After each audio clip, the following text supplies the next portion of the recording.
This conference will now be recorded. Let's pray. Dear Lord, thank you for this day. Thank you for many blessings you provide us. We ask, Lord, that you be with each and every individual here today. Lord, we pray for our county, Lord, and our country as we work through this pandemic and the different issues going around in the world.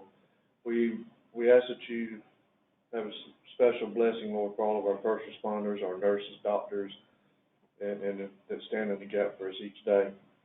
All the same say, amen. Amen. I pledge allegiance to the flag of the United States of America and to the republic for which it stands, one nation under God, indivisible, with liberty and justice for all. All commissioners are present, as well as the county manager and the clerk and Ms. Katrina. And we move right in. Ms. Barfield, you're up on property appraiser. It starts at the bottom of page 2. You have an extra copy? Okay. Yeah. 1003. 1003. Yeah. Is that what that is? Looks like 11. Okay. 513. Mm-hmm. 513. 513, right about 513, yeah. 6 or 7 up from down. Yeah.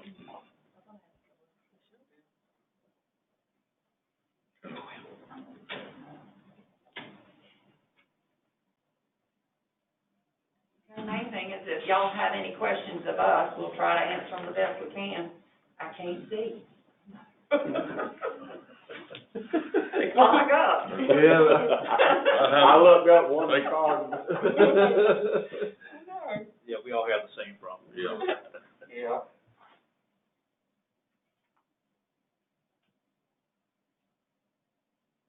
We've got all our notes that we submitted to DOR, so if you've got any specific questions, just please ask and we'll do our best to answer them.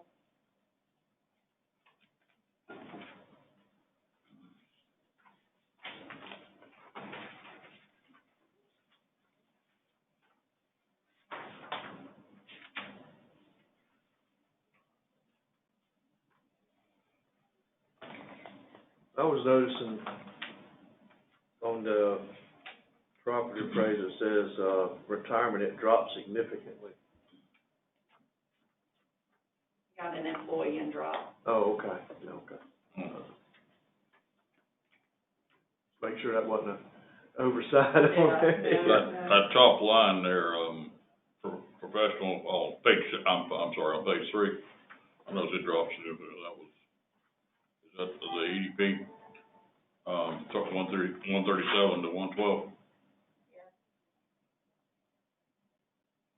Because we don't have to have both, ACS and our new GSA for the whole year. So that decreased a little, and then since we've already gotten started with GSA, it's now more maintenance than startup. We had hoped that to be even less at this point, but with the pandemic, Yeah. they've not been able to come into our county. They've gone to 3 different counties doing the training, and every time someone gets tested for COVID, they've had to back off and wait till everybody was clear. So we're hoping sometime in September that they'll be here to do our training, as long as everybody can stay well. Over there on salaries, I see it's increased about, did you increase some employees, Lee? I did not. Second item. That's the increase with the 1%. They increased it, it's $100,000. not on our We've already side. figured that in, Yeah, it's we not. figured that in, that 1%. Everybody went from 225 to 326. Which line item? Right under 1,200. 1,200. 1200. Well, because last year, where you said that 98,000, that was on the wrong line for some reason. Should So move it the up. 25 That was was the 98. Okay, Yeah. all right, yeah, that explains it. Oh. Yeah, I don't know. And I'm I- hoping we to don't say you have it have on one that ours. was Yeah, 98,000 up to I zero. know I spoke to some of you, but we can't actually approve any raises until you have it in the minutes, and then I'll have to resubmit mine to DOR for them to approve it. But this Katrina's represents, already put it in, I think. This Yeah, but represents the I'll 1%. get with Marie to make sure I'm right. Sure. I just wanted clarification, it jumped $100,000 on our list on one item. Well, the other one dropped. Yeah, I see when you add them together, it, Yep. by itself. Okay. Anyone else have any questions or comments for, How many more years you have on your capital lease? This is year, next, I think it was a 3-year lease. the 3? Because some of them are not 4 years on. And just to note, we're about ready to, we're gonna have to replace the second truck Mhm, soon right. too, so. Yeah. So we do that one. We put it off another couple years trying to get through. But we'll get out one of this one before we go Sure. into the next Well, we're gonna try to. Yeah, yeah, okay. okay? Anybody else have any questions?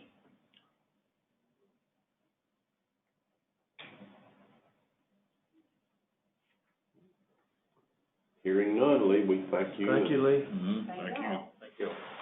As always, feel free to come by the office and. Thank you, Marie, for Yep. You're putting welcome. them numbers Appreciate together. those ad valorem taxes going up just a little bit. It was. I said, thanks for the little ad valorem numbers coming up a little bit. Oh. Yeah, well, come up here and answer some of these questions. All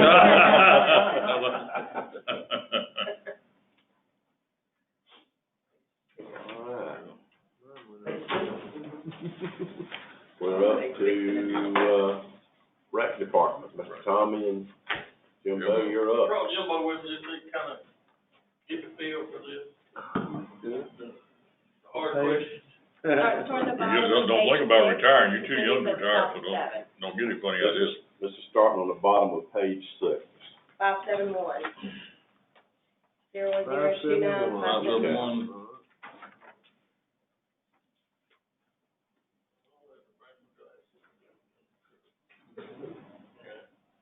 Hold it up there. I'll hold it down here.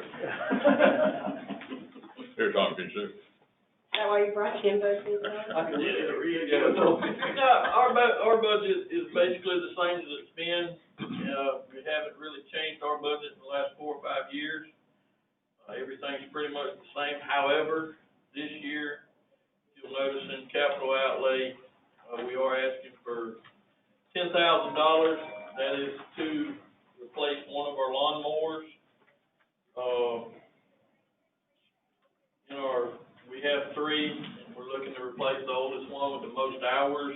That machine has, 1,484 hours, and what we're looking at on the state contract is actually $9,781.20.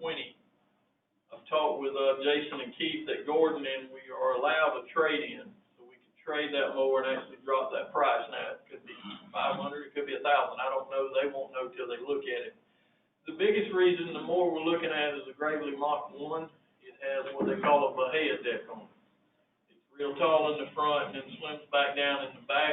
And we've demoed the machine, we put 25 hours on it, I think, and you wouldn't think it'd make that much of a difference, but it really does. It doesn't leave the streaks and things like that. And, we're just looking to try to do one a year as we start having trouble. We've had the most service work with this machine, naturally. I think the next closest one is about 900 hours, and then we have a machine with 856 hours on it. And those machines are still in pretty good shape. We've had some spindles here and there, but I think all our machines are 6 years old going into this year. I know probably not the greatest year to be asking for things, but we did want to submit it. With our state discount, we're getting about $2,700 off the normal list price of $12,540. Like I said, with no trade-in or anything, it comes out at $9,781.20. That's the one thing we were looking at doing. But other than that, the budget has stayed the same for the last, 4 years. We haven't really asked for anything. We've been able to maintain and do what we're doing on what y'all allow us to have. Yes, sir. Tom, I think it's a good idea to not wait until they get a whole bunch of hours before we start draining them out. Yes, sir, and we do the maintenance on them, we take very good care of them. 6,400. But I like I said, they're 6 years old, we mow a lot of grass, Yeah. over a lot of Oh, areas. yeah. Roughly how many acres we got out there?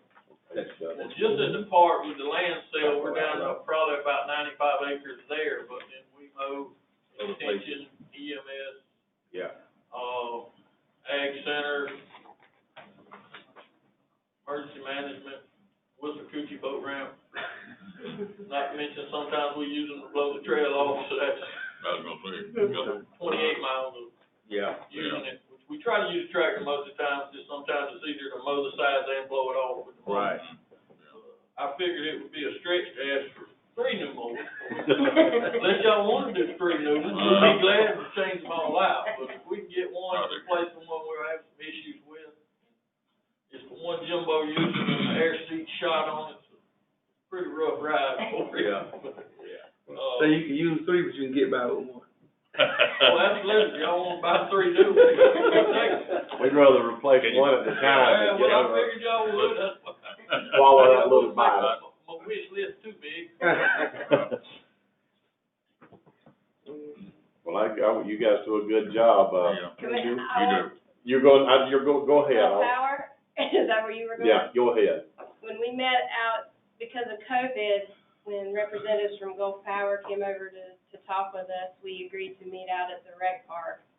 And they were very, very complimentary of our rec park and the way it looked and how it was maintained. And we told them, well, all this is done, you know, with a department of 2 people. And we told them, you know, they have a lot of other Well, the old responsibilities, you know, other than just this rec park that they're over. And they said, well, y'all better do whatever you can do to keep them, because they're doing an awesome job. They were Well, very They were very complimentary, impressed. very, and we wanted to pass that along to you Yeah, guys. and that'll be some good advertising for the Fox Network when That's right. TDC get involved. Sure. mhm, yeah.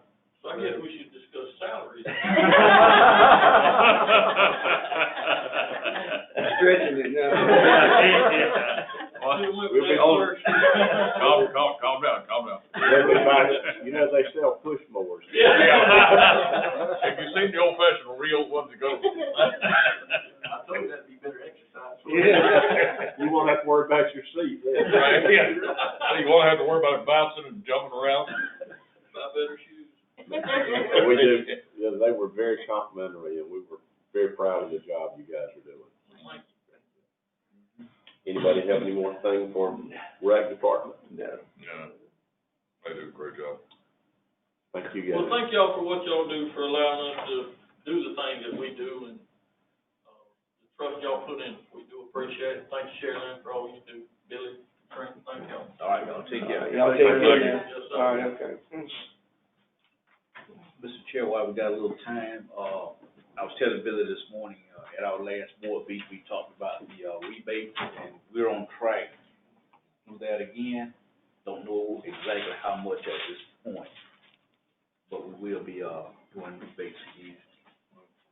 I think last year we got, what was it, about 90? So last year we got 140,000, that's this current year. So we average about 90 to 95,000. Yeah, so Yeah, yeah, from the, Greenville. So we can up that line item about $20,000 or so for revenue purposes. So For revenue. that'll help out with that 140 on the other one, so Yeah. we got some things we can do, we can slowly close the whole. I'm gonna tell y'all too, this weekend I met someone that, worked for the rec department at the city of Winter Park down in close to Orlando. Their rec department, the city of Winter Park, has 200 employees. Really? Wow. 200 employees. Now, they cover rec parks, and they have like 17 parks or something in the city. And they cover what they call lake management and, tree management or something like that. So they've gone through and they have GIS every tree in the city. So you can look at a map and see what kind of tree it is and where it is in every tree in the city. Or every tree, maybe every tree they planted or something, I don't know. Well, they must have a tree ordinance in place. They, Yeah. no, they do what they call a run for the trees, what you was telling me. So you enter a run, it's like a 5K, at the end of it, they give you a tree and you can plant the tree. So this year they had ordered 1,700 trees and couldn't do the run because of COVID. So they just had to drive up for the trees. If people drove up, they just gave them a tree through the window and they planted the tree. Tell you, the chair's gonna set the bar for you next year, so. Right, it's already been set. Yeah. Yeah. And, Virtual call and all that stuff. yeah. My wife got up, she fussed at me because I didn't give her forewarning, she would have made something different.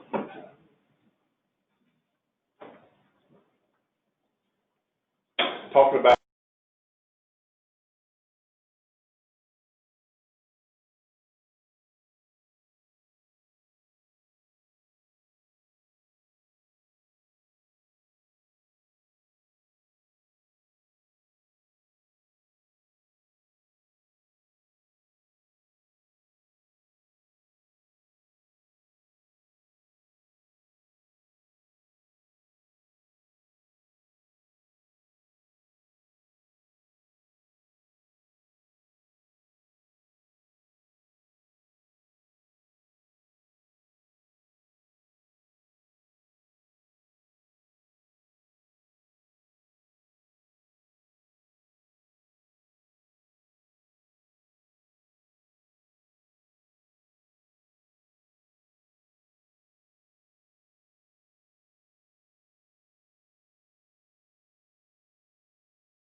What page you said? 16.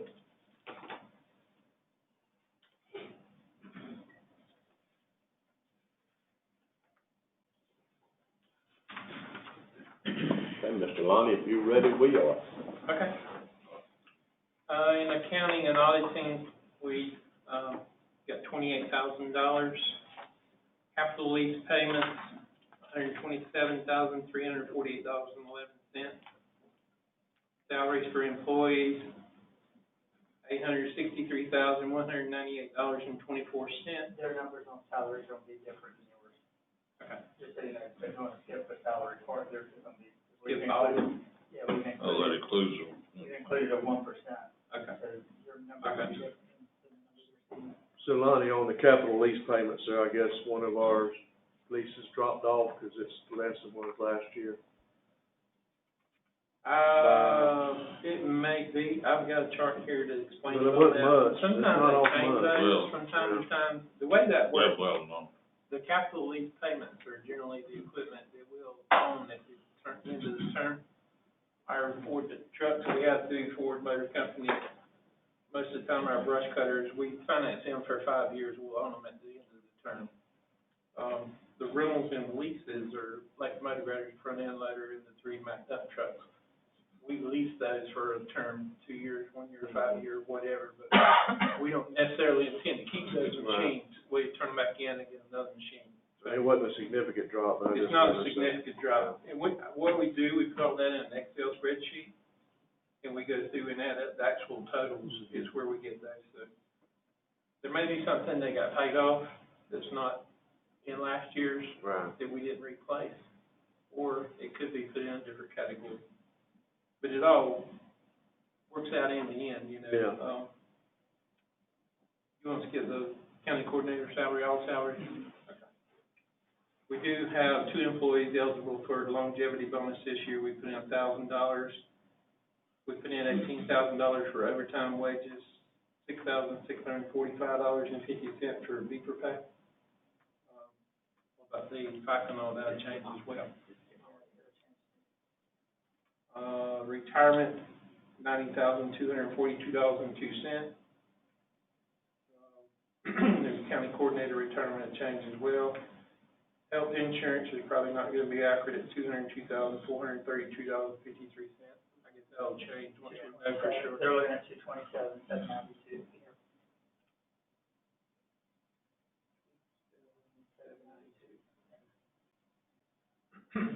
Life insurance, $3,275.27.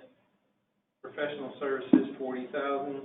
Bank analysis fees, $1,238. Random drug test, $1,760. Pre-employment testing, $282. Contractual services, $138,748.66. We didn't put anything in for travel and per diem this year. Communication services at $11,000. Postage and freight, $400. Utilities, $15,000. Rentals and leases, $229,536.77. Insurance, $21,296. Workers' comp insurance and premiums and claims, $44,298.10. Driver's license check for workers' comp, $435. Repairs due to accidents at $1,000. Post-accident drug test at $1,000. Repair and maintenance, we dropped that to $140,000. Other current charges and obligations, $3,500. Office supplies, $3,000. Operating supplies, $27,000. Fuel, we put in at $120,000 for the coming year. Road materials, $98,000 for the coming year. Training and education for, training for employees, $1,500. We didn't put anything in capital outlay. We dropped construction in progress to $601.10. Big Bend shuttle services, $14,000. Big Bend transit for the veterans, $3,000. the transfer of the gas tax to the 051 for the landfill at $150,000. We changed that to zero. Really? That helped a lot. Yeah. Oh, yeah. We have you balanced right now, so. Good. Yeah. So again, the $150,000 transfer, that's where we transfer for the landfill closure. Right. That money is sitting there currently. There's no need to transfer. We're not putting it in. So, That's why it looked like your budget overall dropped like, $165,000. well, actually, Yeah. 200 Last year. something. Well, So that's, yeah. so that's also what y'all gotta remember is on the revenue side of this budget, those, on page 16, the fuel tax, local option fuel tax, maybe fuel tax, all that money is money that is, Speculated. yep, and Right. it's told to us, this is Right. what we expect you guys to, and it dropped. I mean, It it did, I dropped was just last year, looking at yeah. that. Yeah, And you gotta remember, you know, it's based on people coming to visit Florida, you know, and if they're not coming here and buying gas, well, then, you know, this is where it really hurts, is that and sales tax, but this is a big part of it, is what hurts us. But if you go out there and look now on the interstate and all the driving going on, it's, There's a lot it of was feedback. there back in March, April, May, well, It's coming June, back. but it's, Let me tell you, it's picking up. I've been driving to Tallahassee every single day, and I still got 5 more days to go. And I'm gonna tell you, I-10 has gone exponentially up. It is crazy how I many hope vehicles so. are out there. Yeah. Yeah, those fuel dollars stand up. Fuel dollars, people And driving past to well- get tickets, I hope. If it helps too, I see, you know, we've got, what, 3 fuel companies here in this county that operate. I pass at least 4 trucks, so they're either going to Bainbridge or coming back every single day, hauling gas. I'm just saying, that I'm seeing a lot more traffic, I'm sure everybody around seeing a lot Yeah. more traffic. And like you said, they weren't 2 or 3 months. Yeah, Oh, yeah. They we- had about interstate yeah. count cars. Oh, you could sit out there, you It could was drive probably 5 miles and not see a car. And again, I think that part of this, you know, you remember with the revenue estimating conference, they gotta sit there and they have to think of in terms of, this is what we see, but, you know, one turn on this pandemic could One knock turn. us back. That's So, you know, right. they're fairly conservative people whenever you listen to them, so I'm assuming that this is probably a conservative estimate, which is great. You know, it's probably to the high side, that's Yeah. fine. But, I'd rather be, like I was just telling Commissioner Moore, I'd rather be surprised and disappointed, so, Yeah. you know. I'd rather have the look that Lonnie had when you said you wasn't doing the $150,000. That was a priceless look. Yeah, like, Really? It could've went the other way. That's been a burden for us ever since I've been here. Right. I guess for 25, 30 years. So my hope is, just to let you know, is that right now there's $155,000 or so sitting in that account. We've been spending around $30,000 each year, I mean, but we're obligated up to $155. Yeah, and if we keep spending the 30, that may come up as a $30,000 transfer rather than a $150,000 transfer. Yeah, 'cause we haven't been spending near what we used to have to spend. right. We used to, we'd spend $150,000. Yeah. You know, we're obligated to that amount, that was the amount we spent. How long was that obligation? It's indefinite. No, until they close it out. Yeah. Till they close it out. Below the threshold they allow for DEP. I think we're right on the borderline, aren't we? I'd stay out of that one. Well, That's Tommy the last Lee's I heard question. now. Yeah, that's a Tommy question. Yeah. Lonnie, you're In solid there. waste. Oh, we're almost done. It'll go away fast. Trust me. Depending on how your definition of soon. Yeah. Also, to let you know, we emailed, Kim Evans that does our contracts for DOT. We are up for paving Duval Pine Road and resurfacing 255 from 90 to 6 this year. And they've kind of put those, I think, on hold. There's some kind of conference. I'm assuming it's a new conference due to the virus. And she went on to say that due to the virus, you know, they're not even sure what kind of funds they expend. But I think they kind of put those on hold for right now. Now, hopefully, like you say, if things pick back up. Well, I think it has a lot to do with projected fuel Probably. tax monies coming in as well Probably. around the state. Probably. But, I think with that, we've talked about this before, but, in that project for 255, did that include the bike lane or the We widening? intended to widen it, I think it's 1 or 2 feet. I'd have to go back and look Yeah. at what we turned in. I thought. You run that's into what we were- shoulder problems if you go like, the state has like 4-foot shoulder, we don't have a, 150-foot right. Well, that's part of that bike route too, so. Right. It'd be nice if they did Get a little extra width. get that extra width for that. Seem like. And bicycles eventually all the way ride down. road anyway. Widening is part of that, yes. Okay. Where are we at on Oak Hill, man? We have a pre-bid meeting tomorrow morning. And, we've already got a contract on it, they're not gonna back out on it. Everything's already approved through DOT, it's just a matter of going through the bid process. We should start, we do pre-bid tomorrow, this is the 1st of September. We're gonna try to get started before the winter. You can pave in January and February, but you have to have 40 degrees and above in shade and rising. And you We did. try to get either ahead or behind, the December, January, February. And you did just say that Duval Pond Road was one of the ones they're doing It that is, conference we call. should get a contract this year, with their fiscal year starts the 1st of July. Right. And normally we would have them probably be by now or soon, but 'Cause that was one that they rolled over on us. they did put it back, I think, 2 years, and then I think they pushed it back forward 1 year, but they give us extra money for it too. Right. Pushed it back. Yeah. It's like, They've went to kinda like tentatively, 1.2 million or something. Put them on hold, I think, until they figure out what kind of money they got to spend. I'm sure they're gonna pay their roads first. And I guess technically, the legislatures could take that money and fund the general fund if they do so, just like you guys can, they can do what you want, the legislatures can too. Technically, it's set aside for road projects. I don't know that that's etched in stone. Where you at on your, filling your other 2 positions? It'll come out in the paper tomorrow. We've already filled the traffic control.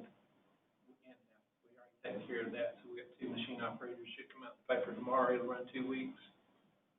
Probably be sometime in September before we get somebody hired on, time we go through the interviews and everything. You go through career source, right?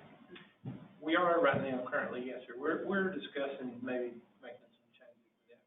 We discussed some things in the policy book changes. Right now, we are going through career source. A lot of people don't like going down there for some reason. We hear that, that it's troublesome to go through the process. A lot of machine operators are not computer savvy. Yeah. They're good machine operators, especially somebody who worked for a construction company for 30, 40 years. They don't want a computer sitting on a motor grader or front end. Well, career source is a great avenue or source for people that are looking for employment. They provide a lot of services that people just, if they will just utilize them and go through the process. Yeah.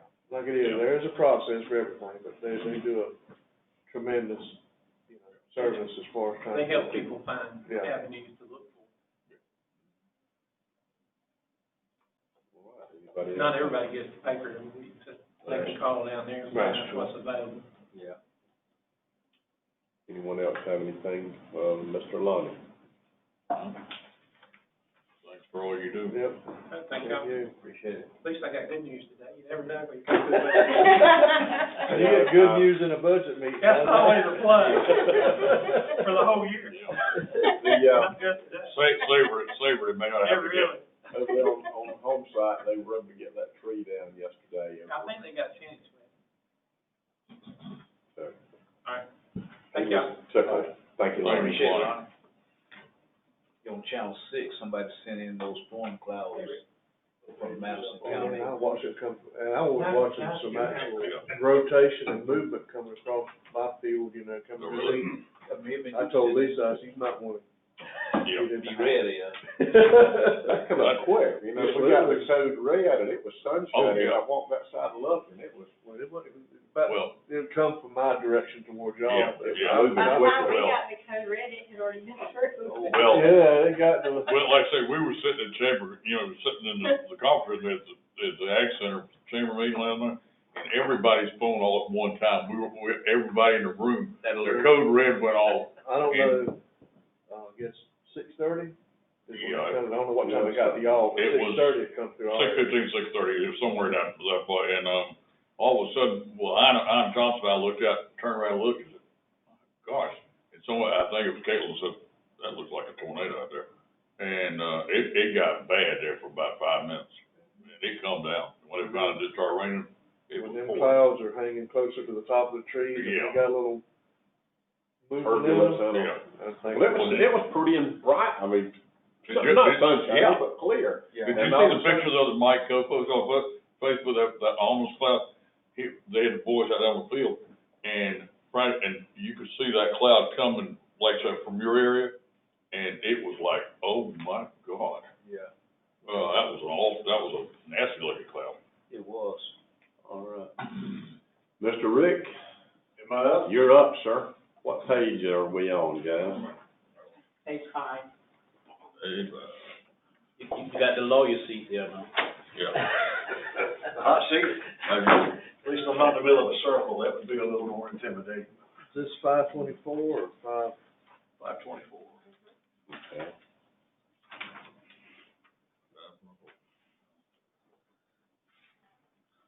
Got the same sheet I think you guys have, look like that. Might be a little different on yours is print. This was like, I copied. Oh, she gave me a copy of hers. Same. My budget, guys, is pretty much the same as last year. I had increases in last year due to having obviously a couple of trucks running, and we have a new code cycle this year. We're gonna do a new version of the building code come January 1. And Tony and I's, all our licenses are coming up for renewal. And I've got training and education, a little bit of travel and stuff involved with that, and that's where my additional money really came in from my budget beyond last year. So I don't know if you want me to kind of try and take you down through the numbers or not. I don't have a whole lot of notes. That's really the biggest change, from what I put in. The other biggest change of that is all the stuff in the first 5 lines with, healthcare costs and stuff like that. It's the biggest reason for the change.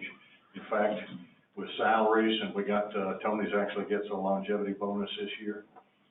FICA retirement and health insurance, that's $7,250 of the change in my budget. The rest of it, like I said, is the training, education, the books, and things like that.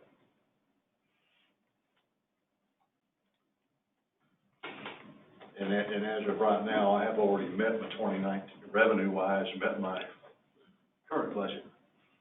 So I've got over a month and a half worth of revenue still coming in. Are you seeing, are permits picking up now? We were talking about this yesterday with the influx seemingly of property sales here in the county and maybe people looking to relocate. Are you seeing, influx in that?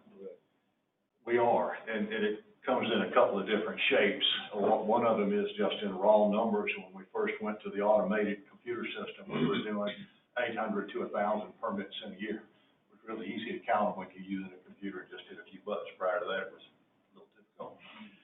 This past year, we did about 1,500 permits. So just on our overall scale, we're doing a lot more permits.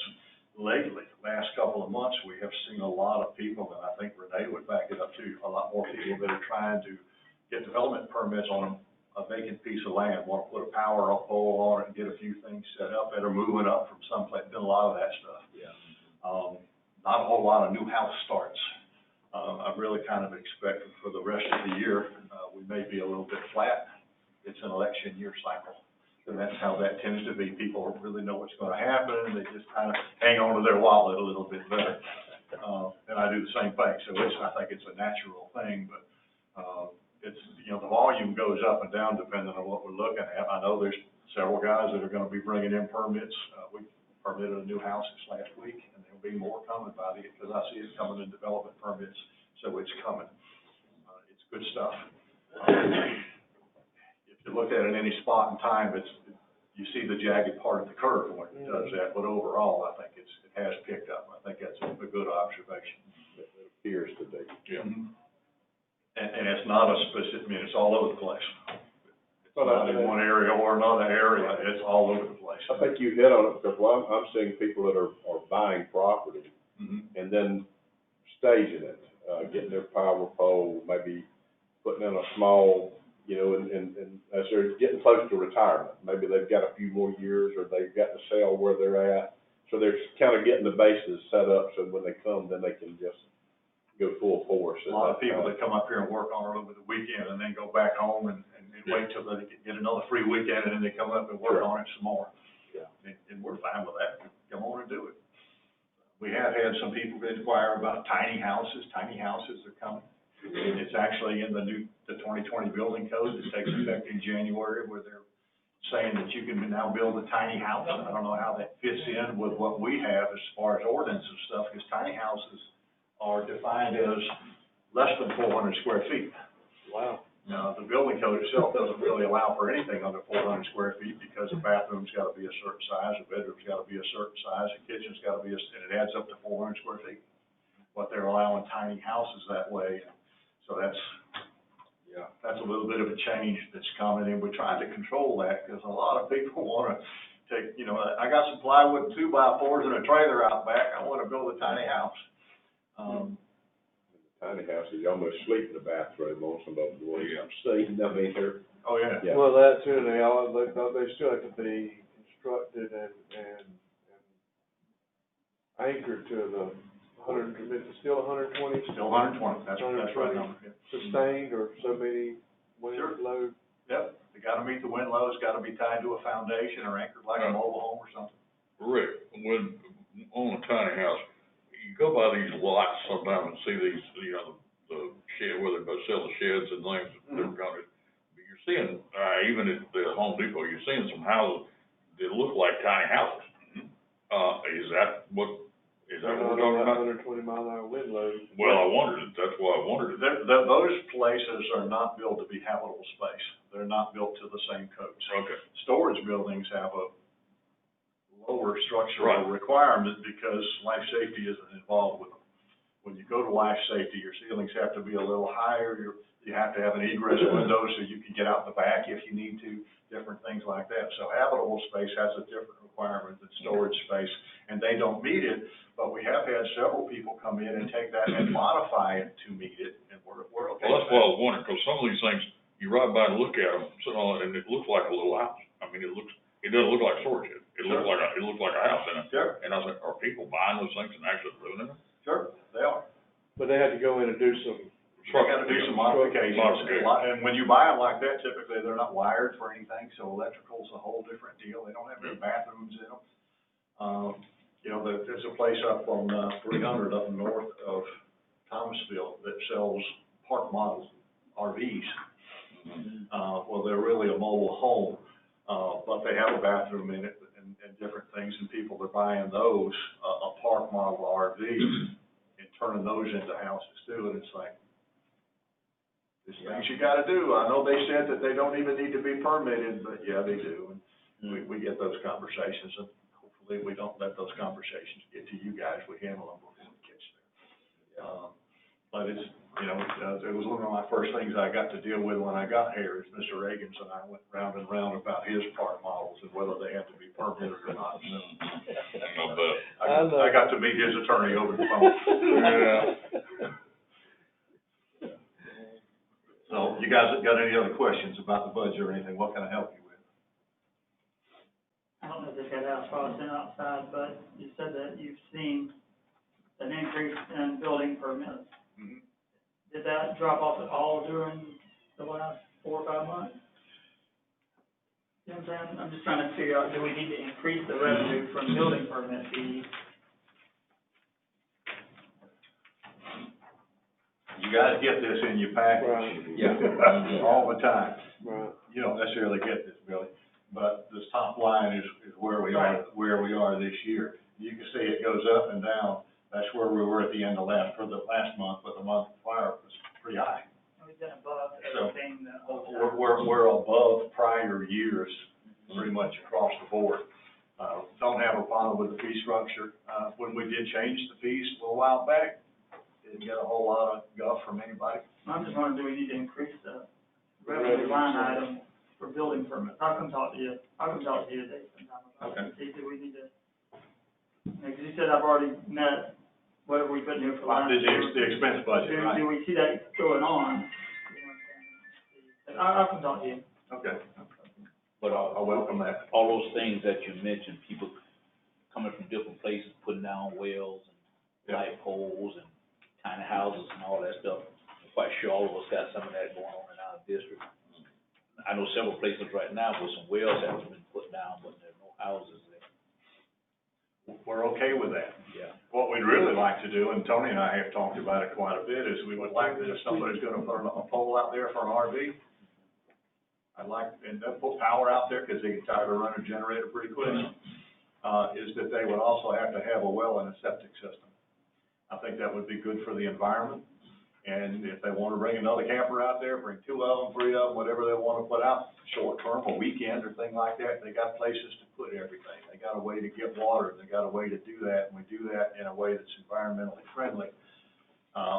We'd kinda like to make that a requirement, when they get the RV pole, they gotta get these other things too. Right. We do run across 55-gallon drums or worse in the ground. I got Or lack of- pictures Or lack of- Lack of anything. of these big, Dump it on the ground. liquid containers that you'd see on the back of a spray truck, that's got the metal frame around it and got just a big old plastic thing in it, where they were gonna use that to put their stuff in it, and it had rained and everything, it was already crumpled in, it wasn't gonna be worth a hill of beans, of course, it wasn't legal, so we went round and round with that one, but.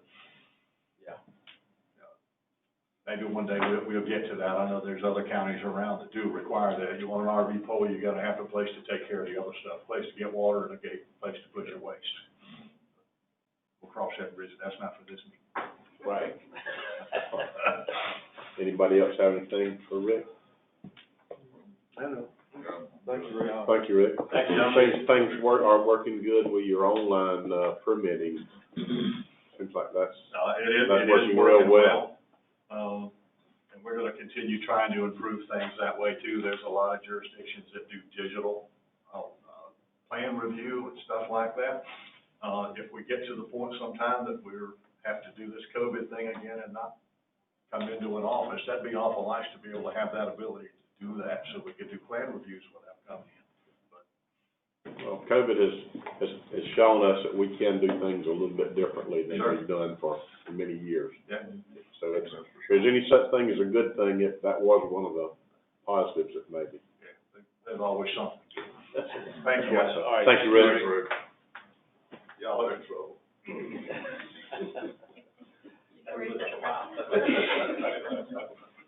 And Clay brings the whole team. Yeah, you brought the entire Don't administrative staff, plus, Number one, I want to thank all y'all for letting me bring the team. Although our team is not here on that behalf there, but, the team is taking care of the team. He did call me and ask me who all he could bring. I said, just bring everybody, bring the whole department, just bring them all in. You might get what you want, man. What page? Starts on page 28.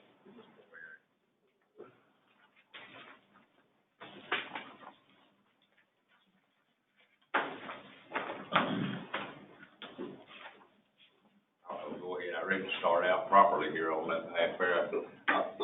Y'all know me well enough to know I'm not the best at reading things word for word, so I'll kind of hit and miss my letter here on that, and we'll back up on that one. Like I said, good morning to everyone on that behalf there, commissioners on that, Cheryl, Billy, Kay-Trina, thank you on that. Kay-Trina's part of the team also. We do appreciate her, but, going through here on that, we have increased our revenue reserve amount due to the fact of an employee transfer from EMS, to Solid Waste Department. Miss Lisa Jordan on that, as everyone knows. Her salary is approximately twice the amount of our previous administrative employee salary due to the 28 years of experience and knowledge she has. Lisa, over the past months, has proven to be a great asset to our department on that, especially, having knowledge of the county on that one. When people call in wanting to know where a collection center is along that line, how do I get to it? She has that ability to ask them where they're at, and she can give them directions from there. So, that's been a tremendous asset there. She has, knowledge of the majority of the office tasks that are done within our department and has shown a great deal of interest in learning all the tasks. She had no knowledge of QuickBooks, barn work, classroom recycling activities, or just a few of them to talk about there on that one, which we're hoping for that classroom activities, once the COVID thing is going, we'll get back active on that one. Definitely on that behalf, we do thank again on it, because she's been a great team member within our department, willing to do anything and everything above and beyond, right down to the heavy equipment. Increase in the health insurance by 14%, increase in Florida retirement 10%. Our expenditure lines items are increased also due to salary, health, insurance, and retirement increases. Our capital outlay line item has remained the same as last year. The following items are a wish list department, which I feel would be a great asset to the solid waste department in order to continue to move forward. Would be 6 40 cubic yard compactor tanks, all at $14,000 each, value total of $84,000. What we will do with them is use them, allowing us to get more of our dry bulky materials to the landfill with less trips and open tops. And we'll take the smaller containers and actually we'll recycle them to turn into cardboard containers. So we'll still be gaining from them. And as the year gets underway, we'll use board ties to either we'll go with walk-in gates at several of our centers, or to open 4 hours a day at 5 of the centers. We may need to request a budget amendment, but y'all willing to look into it, we definitely are trying to do what we can do to keep the citizens happy and all that. Without the citizens, there's no need in any of us, really and truly. My plans are to try to surplus several items this year. A few of them is a 1995 Ford F-350 flatbed dually, 2000 International Hook-Lift truck with a bad engine, 1995 Ford F-350 gas 4-door dually. We've actually, there might be some other departments interested, but we have a 1972 Alex Chalmers gas forklift on that one that still is operable. It needs a little TLC from time to time because we don't use it maybe once every 6 months, if that. We got a glass crusher and conveyor on that fact that it could be sold because it's actually crushed glass is no demand anymore. Have a old walk behind gravely mower that needs a motor. All that. But hopefully between me and the team we can answer any questions y'all have. So Billy, based on what they've presented with revenues and expenses, their budget's balanced, correct? Yes. Although, again, like I said, if they purchase a new baler that they're thinking about, the recyclable number could go up on revenue. Right, on the revenue side. And so, and then all that would do is just create a surplus in their budget, which, I said yesterday, they've been pretty good about looking at how that we then reinvest that back into some service, i.e. getting more hours in, maybe paying for the gates and the fence moving and all that stuff. So, I mean, I don't see them, doing anything other than being more profitable. And I hate to use that word when you talk about government, but being well, the profit providing a better service. Yeah, exactly. The profit turns into more service. Exactly, providing more service. I know Lisa's been sending some stuff out with a cardboard. And if you take the tipping fee that we're saving, plus the cost of the revenue of the sale of cardboard, it's just a win-win. And as we look at the compactor, basic figures is it'll pay for itself in a relatively short period of time. I think it's definitely a plus to get it. For you guys, that equates to more service for constituents. Yeah. And, people complain about the dump. They do it all the time. I don't know why. I've never had an issue, ever. So they complain about them all the time. So, I think collection center dumps get more calls from probably all of us, to all of us, than any other department in the entire county. Roads, they don't call about roads, they call about the collection, they call about, how come I can't go on Sunday, I've never understood why. I've never had a problem finding one that's open. If mine's closed and I forgot, it's not that hard to find another one. I did have one of my constituents who actually lives in the city last night ask me about if we stopped recycling. we haven't stopped recycling, the county. Right. But apparently, has the city made some changes? Well, what we haven't done on that, what we used to do is the city office route. On that, going by the offices and stuff on that, and due to lack of manpower, we kind of let that off to the Well, this side. was a residential. And residential is actually welcome to use 53 Central. Well, that's kind of what I alluded to, but they have curbside pickup in the city, and was asking, the county's still in business, you know. We had to make some changes because of the inmates and stuff like that, but made a lot of good changes here lately, and, you know, especially with the cardboard and the other stuff. Yeah, our trailer is still actually, maybe I need to pursue it on that one, that, what the city would like to do, because they've always had a city employee to pull the trailer and inmate labor, so it's kind of up to them, the way I see it, to pick up the ball and go with it. I just kind of left it alone until it gets, too much heat on the barrier.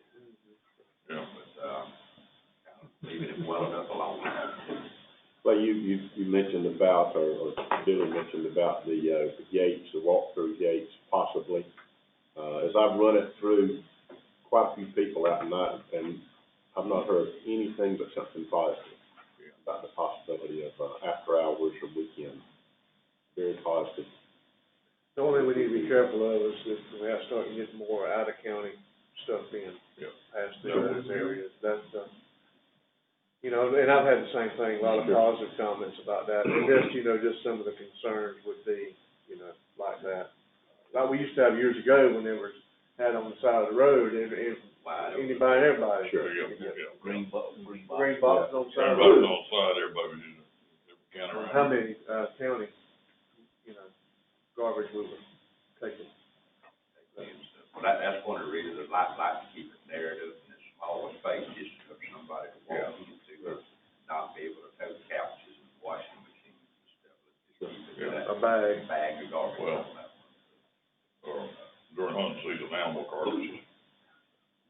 Put it in the bag. Put it in the bag. Them do have it on that one, but most of us are used to it. We don't like it, but it's, Yeah. the public on that paper are the ones that dislike it less than we do on that. We just kind of grin and bear it and move on with it. Mark, have you trained Lisa to run the baler for the cardboard? Oh, okay. Good. Oh, wow. That skid steer can be a challenge that first time or two on, then we get to bouncing with. That's why they get seatbelts in the bars to keep you falling out. I can't say she has learned not to let the load be too high, be lower, and it don't back that way. He's very patient. He was very patient when we had to load the semi and it was too belt high on the skid steer, so.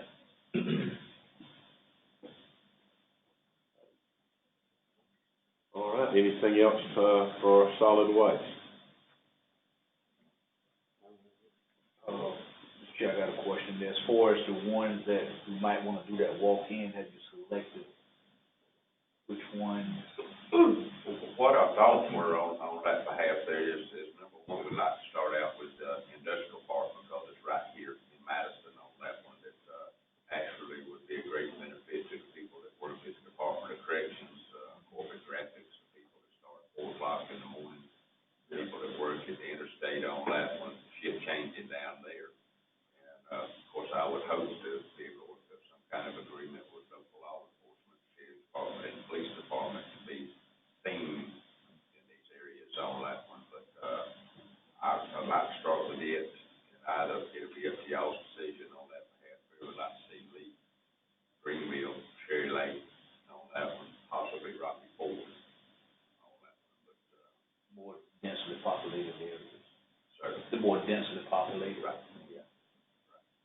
Right now, Ravenwood would not be on the list. If y'all would bless me on that one, I would rather, as I say, little Miami not be open on Sunday. And the reason I say that, part of it is because it would be the same thing as Cherry Lake and Greenville on that one. Coming up with an idea that'll work with DOT, state levels on that one, will they allow us to Have offside. or Yeah. some Okay, I got kind of that. situation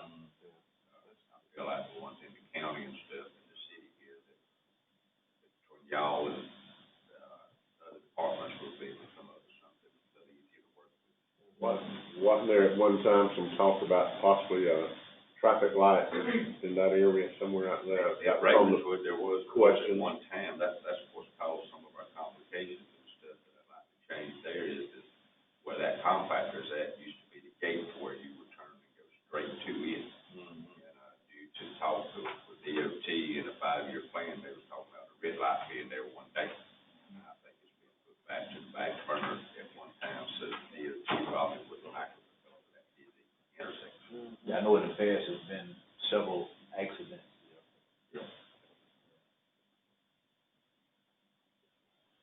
All right, anybody else have anything else for Mr. Clay? We appreciate you guys. Thank you. We continue to try to do y'all a good job. You do. If We do. you have time today on our barn is slammed full of cardboards and plastic, please go by and look at what we're trying to figure out, how we gonna make this disappear this week. And turn it into a profit. Mark, I'll be out tomorrow morning to bring you some glass. We appreciate you guys. Thank y'all. Appreciate it.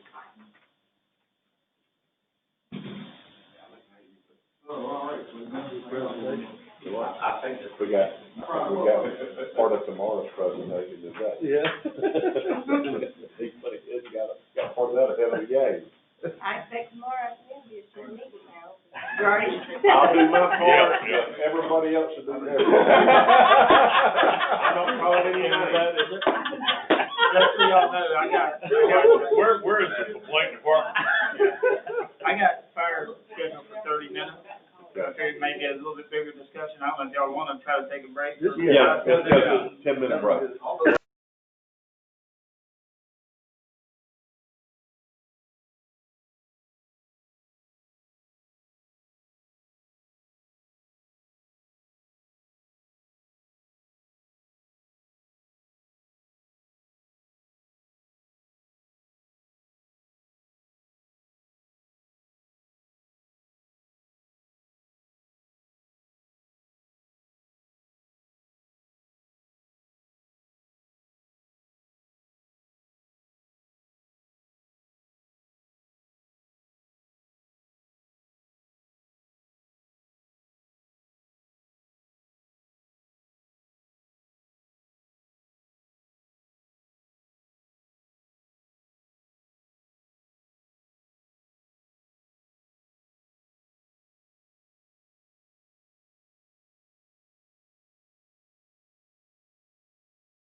I'm up, man, I'm up. So to start off, I guess we're gonna do EMS budget. Right. For the most part, my EMS budget was gonna say he got us at 1.7, I think we were at 1.9 mil. And part of that is thrown off by that bad debt, so we'll just say 1.7. But the, biggest purchases that we would need for this go round was possibly looking at replacing one staff vehicle, which would be for Deputy Chief Raines, which he got a donated Tahoe from the sheriff's office, which is worn out what he got. So, the paperwork I just gave y'all was the lease price on one versus two, and also I was looking at expanding mine, but I was gonna hit that in the fire budget. But, that was the lease pricing on that to start off with. The purchase, so the outright purchase was $35,593.20. That was optional if you just bought it outright. If you leased it for 3 years, it would be $13,170. For 4 years, $10,181.65. And option 3, if you did the 5-year lease, $8,393.04. As far as looking, I talked to County Manager Pickles on that. Sometimes we have to look at different options on leasing because most of these commercial leasing companies, they don't like doing anything under $100,000. So normally you have high interest rates. If you reflect that in the 5-year plan for just one vehicle, it was 6.49% on the interest rate. For kicks and giggles, I threw a second one on there. It's $71,000, but you're still at 3.99%. So just food for thought. I'm not sure we could purchase one outright, Billy, through reserves. How does that, now? Yeah, would that be enough to calculate that? That'd be something I'd have to look at. All right.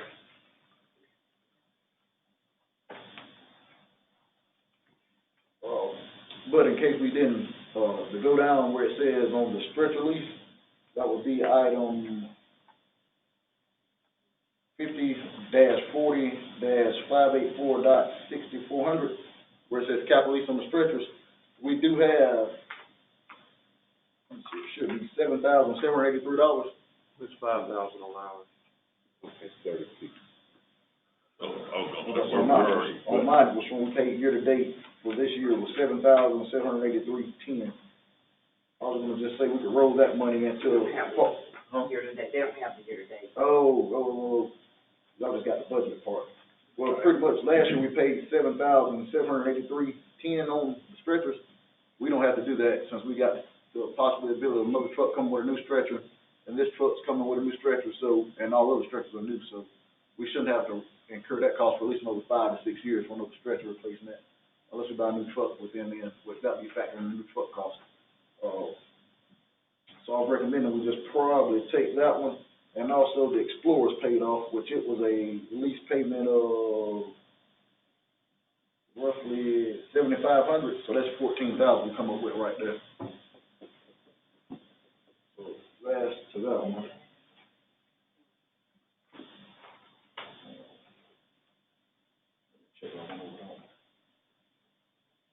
So the next item to move on will be the upgrade of the AC system, and Commissioner Martin attested this was out there. Our AC system went out on the crew side of the station, so like I said, it's pretty much cooler outside than it is inside. So, couldn't really get nobody to give no feedback on the cost of what it would take to replace that. I was just estimating about $10,000 for the one unit. That's probably a little high, could be a little less, but I was just gonna go with 10.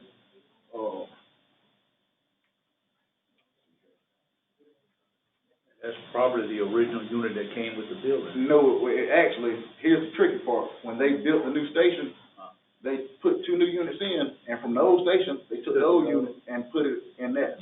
So you're dealing with an old unit and a new building. Okay. So, I was just gonna say in the repairs and maintenance, we had budgeted for $30,000, let's probably take 10 of that and put it towards that. My only reserve of that is the reserve of maintenance, keeping the trucks on the road. We've been averaging about $30,000 and keeping trucks on the road, just general maintenance, tires and things like that. So, that would be the option I would say, since it's just such a small amount, just possibly just see if we can go in the reserves on that one. I know the reserve should cover at least 10 on that. And the biggest thing, which it was been a no in the past, and I'm gonna just approach it because of the situation that's come up, a credit card for emergency use. So say we go out on a state deployment and things like that, in the past, crews, they have to use their own credit card and port statements and stuff like that.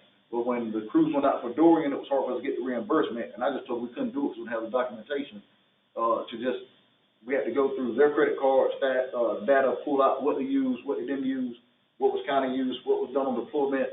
So I just told it was too much just to get $3,000 or $4,000 back. But if we had a county card that they took out on deployments, or just say a flat out emergency, you just had a one line item card that was tied to the county that we could submit in for reimbursement. And I also put notes on there, if we did it, we'll follow the purchasing policy, also have stricter implementation on the use of that for emergency use only or deployments. And the other one that I had was about the personnel revenue. We're talking about with increasing the fire, but we'll hit that in the fire budget. If y'all don't mind on that one. And that's what I have. If y'all have any questions for me on that one. I do got one thing to add, just for a little clarity on this. When you look at the EMS budget, there is a line item for, where'd it go? I'm just looking at it, bad debt.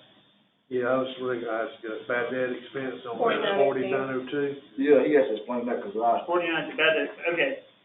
What that is so we budget for the revenue, what we bill, right, what our anticipated billing is. So if we anticipate we're gonna bill $1 million, that's what we budget for the revenue. Chances are we're not gonna collect every dime we bill, right? So what we have to do then is come back in and show what we think we will not collect out of what we bill. As an expense. As an expense. Okay, so that's what that is. That's an auditing. The auditors make us put that in there, and that's why that's there. So it's, I'm gonna say it's kind of an arbitrary number, you know what I mean? Because we don't, you hope you're gonna collect everything, right? So as we increase what our anticipated billing is, we have to increase that bad debt expense a little bit also, because there's gonna be some stuff we're just not gonna collect for whatever reason. Does it show what it was last year? Yours on mine, it showed it was $26,000. The 445, it showed took a hit of $26,000. I'd have to, well, I don't have the year-to-date number in front of me either, but I can come back with that number, because I know some of the things we're gonna discuss coming up are gonna involve the EMS budget too, so I wanna be clear that everybody knows why that number's in there, just so as we increase, if you guys decide that you want me to increase what we anticipate billing, then I have to kind of bump that number a little bit, because auditors are gonna come back and go, you got that number way too low, and that's not something, I mean, I can make anything balance, as Katrina said yesterday. I just put enough money in there and enough revenue, to make anything balance. Whether it's realistic or not is a different story, so I'm just letting y'all know that, not that I don't wanna do whatever, I have certain constraints on my end too. Right. And I tried, I don't know if y'all can see it on the front end where it said, ambulance fees coming in, it was like 1.3 for the past couple, and I played with it a little bit and dropped it down to 1.1. And that's realistically a low number, as far as collection wise on the EMS service. So I just put it at the lowest I estimated it could be, or the lowest I. Remember that ambulance fee number for us should be our billed number. Right. Right, That's so if we're billing 1.3, that's what I should be putting in there, 1.3. That's correct, right, that's our billed number. The other thing that kind of popped out to me was on line 3400, the contract for services, this like 15,000. What's the? Well, the deal on that is over 2,100 last year. The deal on that is just how things were coded. So some things were getting coded, I guess, in previous administration, the hot was say that we're staying on the budget on certain things. But I know when they swap to that contractual service, anything that we have a monthly agreement to, or whatever they do. So stuff started getting coded. When Don was walking me through it, I just started coding stuff to the right thing, as far as bills that we normally have. Also, if we want to go back to the air conditioner, where it goes to utilities, part of the issue why our utility bill is so high, the air conditioner runs 24/7. It doesn't shut off. And I sat there one day just when it brought to my attention and watched it throughout the day, and it never cut off the whole time I was at work for 12 hours. So you think about that, AC running 24/7, that's a big hit too. So, but the contractual service, answer your question, I think that's why it jumped up, just because things were getting coded in the right spot.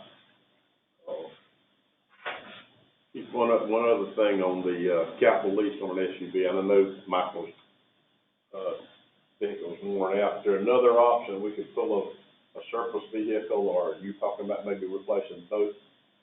I was thinking about just doing his first, and then I can hold off. As much as if we do something with fire service, we're going to have to be pulling every penny we can to get together, and that may be something we have to look at real closely. I mean, probably shop around, but if we just did it, it might be a possibility to get some grants for it. I was just trying to plan ahead if we didn't get a grant.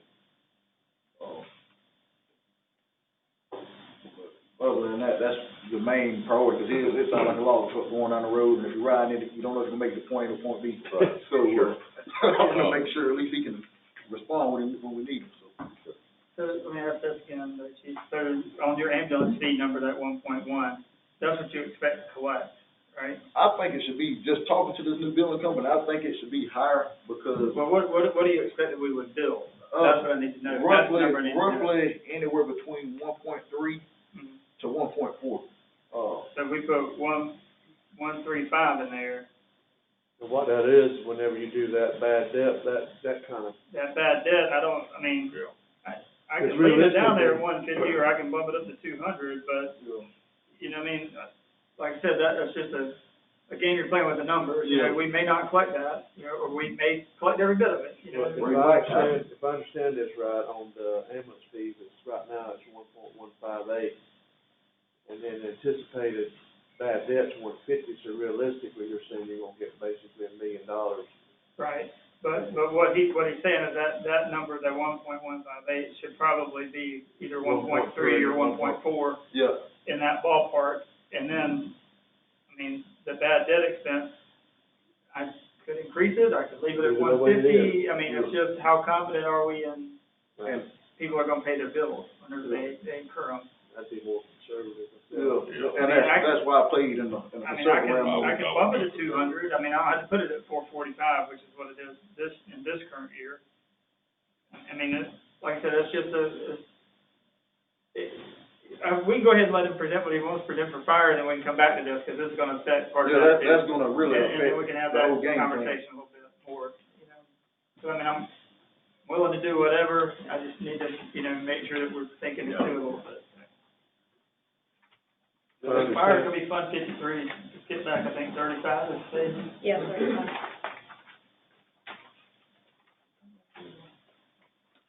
If you'll notice up on the top corner, it lists what, services.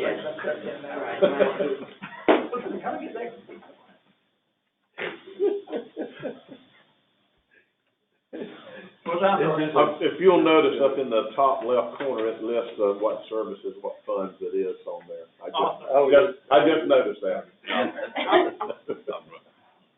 Rick showed it to me.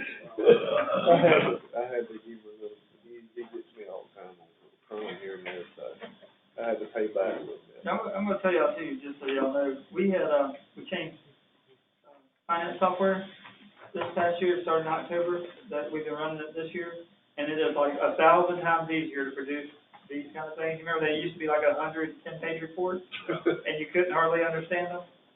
I mean, we can put a little bit more information in these, take them out. I mean, it is, State Katrina has tons of time. K-Trina was getting better and better. But she used to have to hand enter every single line item, in the whole budget. You know, now it's, people give us a spreadsheet, bam, it just goes right in. Well, you know, and too, a lot of times in the past, it'd always say year to date, this, that, and the other, but each line item is different, because you may be paying all that up front one time. I mean, we can put in that year-to-date number too, if y'all want to see whatever, I mean, we can put in that, we just try to make this as easy as But possible. realistically, that line item, it could be very confusing, because you say, well, that fee comes out only 3 times a year, 4 times a year, or 12 times a year. Right. Or 1 time a year. Right. You know, so. Anyway, I was just wanting to add that, since you were talking about that fund being over, that's something that's software, so yeah. All right, Chief, you're up on fire stuff. So on the fire stuff, we'll start off with the personnel, which is gonna be the major hit. And that paperwork I gave you on the last page, there should be a proposed staffing cost outline. Should be the last one. The very last one. When you handed this out, it's got. Yes, The back page. Yeah, the back page. Oh, okay, gotcha. I gave 1 to 3, might have miscounted that.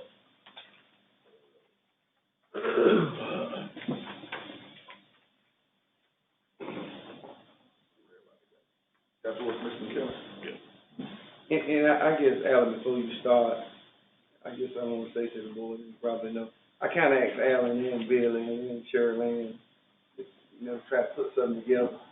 You know, I feel like, you know, we collecting the fire assessment, but we really ain't in the fire business. And volunteers is getting down. We got some departments ain't got but one volunteer. Some departments ain't got but two volunteers. And then we're paying the city around $9,000 a year to fight fires for us in the county.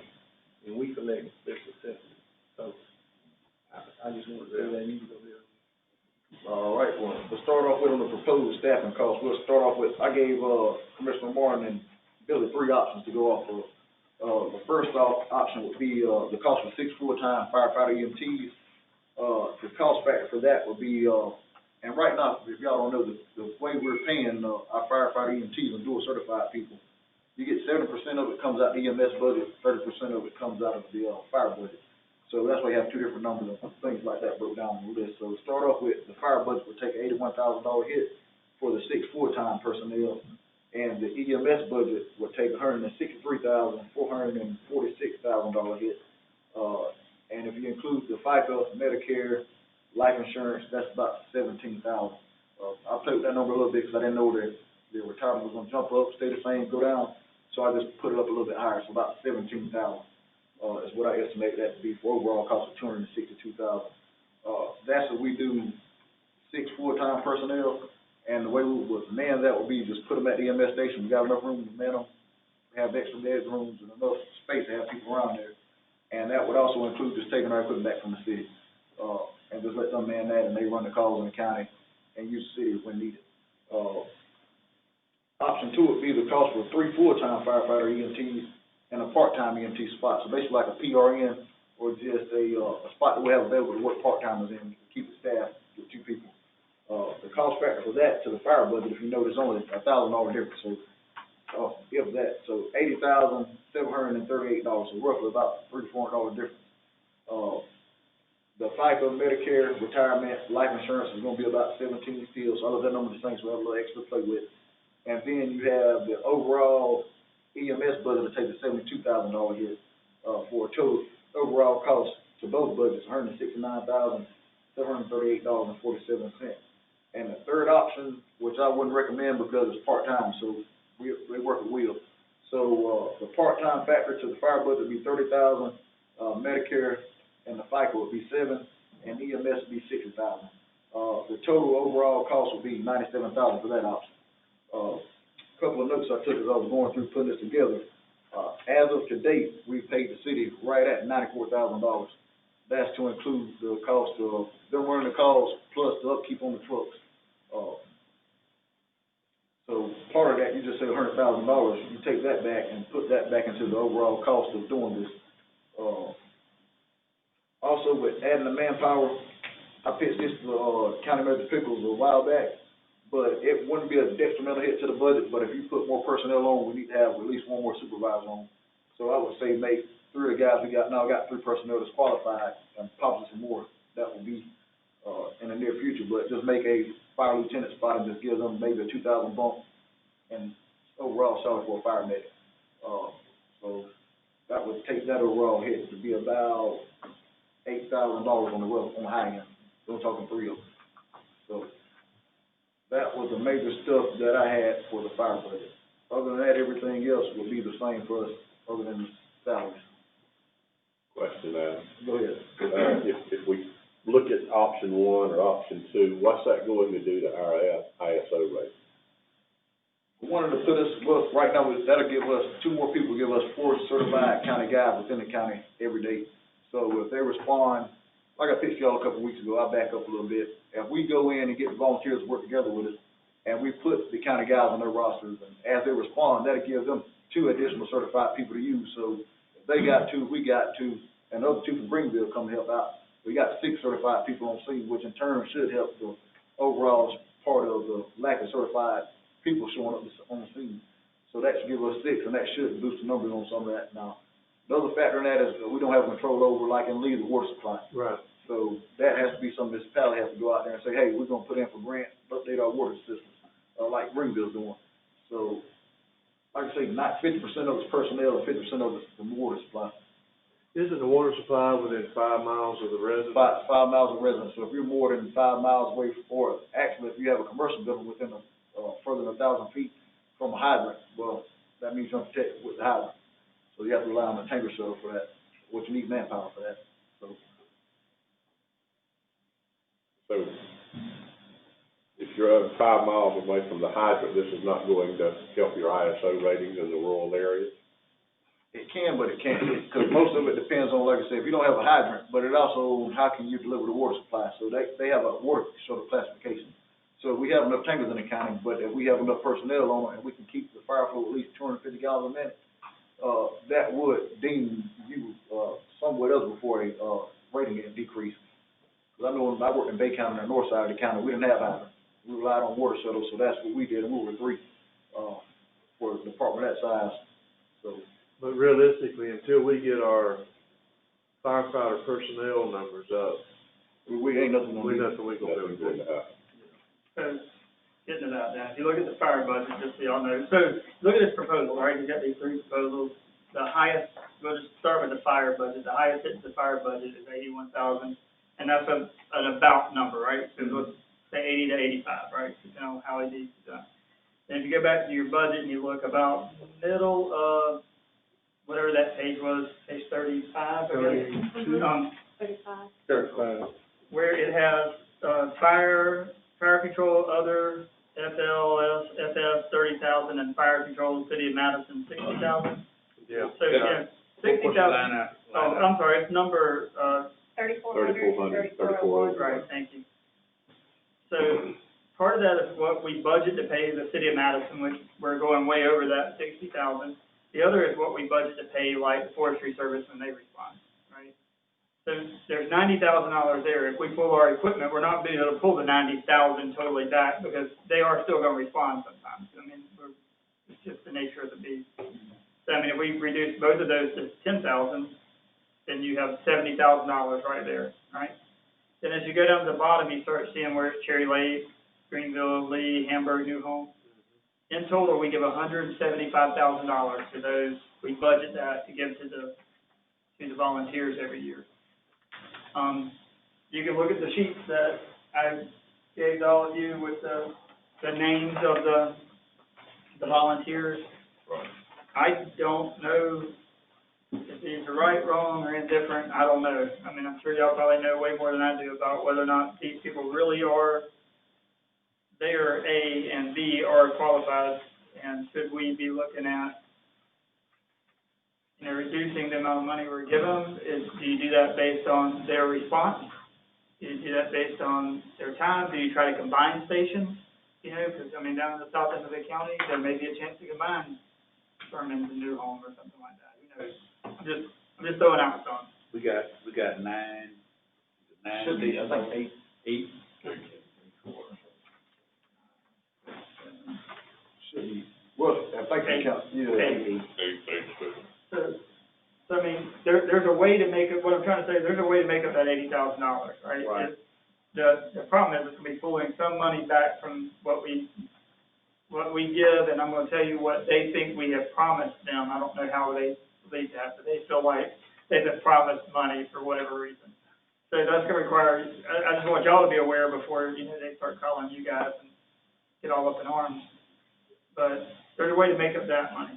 The harder part, though, is making up that EMS portion, you know, because, like I said, the way that you're gonna make that up is generally by saying, we're gonna build more, we're gonna collect more of what we build. You know what I mean? And I don't mind doing that. It's just how confident do you feel, Alan, you know, from the new billing company, at least anecdotally, you have other people who are using them saying, yep, we're collecting more. You know what I'm saying? They're doing more. So, I mean, I do feel like there is something to say there's more, but I don't know yet because I haven't seen it. So I don't have anything to base it on. Yeah. And if you come up short, you know, that's the issue, is what do you do then? You know, and I mean. Well, I think we need to come up with some kind of strategy as to how we want to provide better fire service to the citizens of the county. Because what scares me, you know, with the volunteers, if they're summoned and nobody situation with Greenville. Greenville's a good idea, but those guys are tied to them 90% of the time, so, and I'll tell you, when I worked for truck in Greenville, every time something happened, we're either in Tallahassee on the transfer, coming back, or going to Tallahassee on the call. So that truck's almost 90% of the time is not available. Now luckily with the COVID, the reason why it hasn't been an issue, because I put a third man down there because it was gonna be COVID reimbursable expenses, so I could treat that ambulance, so it's going to be in the rotation. So we have one person now, but after October, that ain't gonna be here no more. So that'll be back to Greenville, 2 people on ambulance. Yeah. So one of the other things we can do too is we can shift that 70-30 split he was talking about, shift it a little bit and increase the fire medic portion that comes from the fire a little bit, make it a little bit higher. That'll reduce the cost to EMS. Maybe a 50-50 split or something. But then you're pulling more money back out of the volunteers. Yeah. Sometimes I'm having to And bring that's in what more of the money we're giving them. It's just one of those trade-offs, and it's tough. I don't envy you. I don't know. I don't have an answer for this one. It's not like a. And budget crunching, trying to be fair to everybody, you try to budget it out and put a hit on the EMS budget, but it ain't for so much you're gonna do without crushing EMS service, so, you try to do a fair balance of all of it. Well, at the end of the day, and the conversations I've had has been, at the end of the day, our responsibility is providing the fire service to the citizens, whether it's through full-time, part-time, volunteer, whatever. We need to provide fire service. And another option is, if we can budget for this right now, and in October, Safer Grants opens up again. So the ones that we hire right now for 3 years, that'll give us some kind of pattern. And that's it ain't saying that it can't happen, it's when it opens up and can we put in for it to make it happen. I approached, Mr. Dean about doing the Safer Grant for us, and when it opens up in October, we get that. The first year's 100% paid for, so we can just bank the money that we budgeted into a restricted account, or however Billy wants to do that, and sit on it, so every year they taper you off. I think it's 100%, it drops to 75, and it goes to, I wanna say 75, 50, and I wanna say for the 4th year, it goes to 35, and the 5th year on your own. I know that's an option. So for 5 years, you have some kind of assistance going on while we build this out. And about that time, within that 5-year period, the fire system will be up for again for review, so. The fire system does for 2 2 years. years, Right? 2 years, so you're figuring about that window right there, you have a game plan to say, hey, we at least have this option. But I agree with Commissioner Martin, from a taxpayer point of view, I'm paying money, I certainly want somebody to show up. Yeah. You know what I mean? Right. And this is a way to make that happen, and it's a way to reduce, hopefully, my homeowner's insurance too, at the same time. I mean, I really do think, we should do something. Well, And I can make it work, I'm just giving y'all a bit of caution, I'll have to figure out something if it doesn't, you know what I mean? we are collecting special assessments, and we gotta provide that service. We're collecting the fees. When did it start in 17? When we did the last one, it was my first year, 17. Yeah, 17. And see, Tommy was saying the other day, Tommy Reed was saying yesterday, starting next year, we're gonna have to start playing the club. You know what I'm saying? They have to do the study, they usually do. Yeah. But what I would hope that don't happen is we don't do nothing now, then next, when we get ready to start that special assessment, folks gonna say, well, what has y'all been doing with that money? Y'all been collecting since 17. That's correct. Right. You know, especially if you're gonna have to raise it. You know what I'm saying? Well, I think we maxed out already. Yeah, see, we maxed out. Yeah. I'm talking about the second one, we gonna raise it. The next one. Yeah, they gonna say, well, what do y'all deal with? You know what I'm saying? So, We've been paying it all these years, what have you done? I hope all these new houses that Rick was talking about, lower for me, so I'm yeah. So between the Safer Grant potential and blending the budget between the two, there's a way to get it done. We can make it happen, and I'll just throw this out there, I've been doing some research and stumbling across, Baker County, which I heard about it from a peer salesman, he was like, yeah, Baker County has bought these trucks, you get with the cheapest, so I started back and looking at their vision plan, so they started in 17 also, but they've grown leaps and bounds, and one of the things they did, and I realized, like, they're doing off less money. So $500,000, they've already put a centralized station and bought 3 brand new trucks off of their money. And they're bringing it on like, the first year they're only doing like 478. I think the second year was like 490. And I think right now, if my numbers correct from what I was reading in their chart, it should be about 510, 515 right now. So you figure another county is doing the same thing off of less money.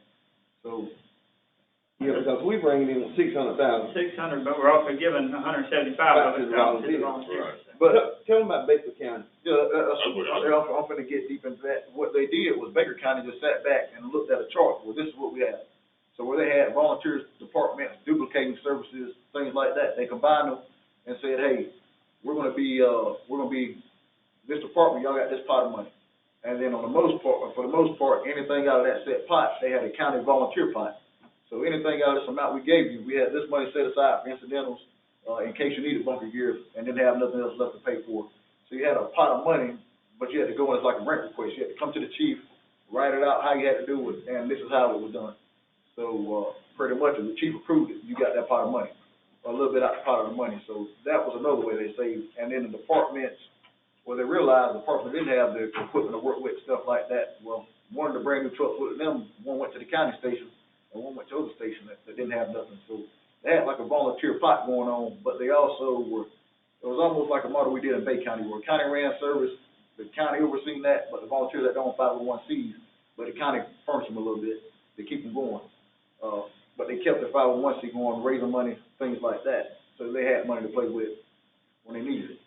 So that could be another model that we have. Let me ask a question. Go ahead. Do we just outright give our volunteers money, no type of grant or incentive to make the department better? They're giving that money. Just giving it outright? And most some of them, what, 25, right? Everybody gets at least 20, some of them get 25. Mr. Moore, if you look on bottom of page 35, it starts out with Cherry Lake, Greenville, Lee, Hamburg. It lists how much money they are given, like the bottom 3 or 4 lines. And I don't want us to cut the volunteers completely out, because they're important, but maybe $25,000 for a department that got 2 personnel is not a good use of funds. I would recommend that, maybe you guys, and trust me, I've been to fire board meetings, I know how it goes, y'all might wanna have some sort of workshop and invite them, and, I mean, I don't know. That's what I'm thinking. I'm gonna say get their input, but I know that their input's gonna be great here, and then once it goes out there, it's gonna be different, you know what I mean? And I mean. We got to come up with some kind of strategy to make improvements as we go along. Exactly. If they're saving money, so we can come as a county agency and buy 2 trucks cheaper than they can go buy 1. Obviously, that'll be money better spent. So right. I know, I talk to a bunch of them on the daily, and it's pretty much, a lot of them don't spend money because they're trying to buy better stuff. But at the end of the day, if we went in there like Baker County did and bought 3 trucks at one time, the guy told me, they went to the bank, and you figure they 38,000 times 3. Well, normally that truck, when I was talking to Mr. Martin, normally that truck goes for 50. Because they bought it, they got a prepaid discount. They went at least 3 trucks for $38,000 a piece. So, and 3 brand new trucks. So, and in order to qualify for grants, each department would need to be a 501.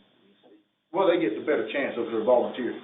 But not to say that, Bay County, we had a multi-million-dollar budget, and we were still getting grants. But we did have volunteers tied up under us. So, you have a better chance, being an accommodation department, they have a better chance solely being volunteer getting stuff. That's when you keep their 501c separate, and let them operate as they are, and we just provide them where they need it at, or give them assistance where they need it at. Look at their responses every month when we get our fire runs, and then you look at the responses, and it's just not a good use of money. So maybe they have any responses at all, or maybe 1 or 2. Right. I just don't think we're being very good stewards of funds. The other thing that I would recommend, and this is up to y'all, I would think that you want Alan or somebody to come up with, like, here's standard equipment that you guys will have, that's volunteers. You're gonna have a brush truck, and you're gonna have whatever other thing they might need. I don't know what they need, I'm not a fire expert. But, you know, like, you know, you need, this is what you need. You don't need 15 vehicles, or, you know, that's just service that you're paying for vehicles, and that's fuel you're paying for vehicles, and that's, you know, whatever. And there may be some savings there for those individual, departments. A lot of the calls you see too are like ambulances, volunteers are not fire response. Well, pretty much you put that engine on, those are dual certified people at the main station, they'll go back down, so you got a crew from the county going to do that, and that'll cut down wear and tear on the vehicles and the time that they're getting toned out of going, so,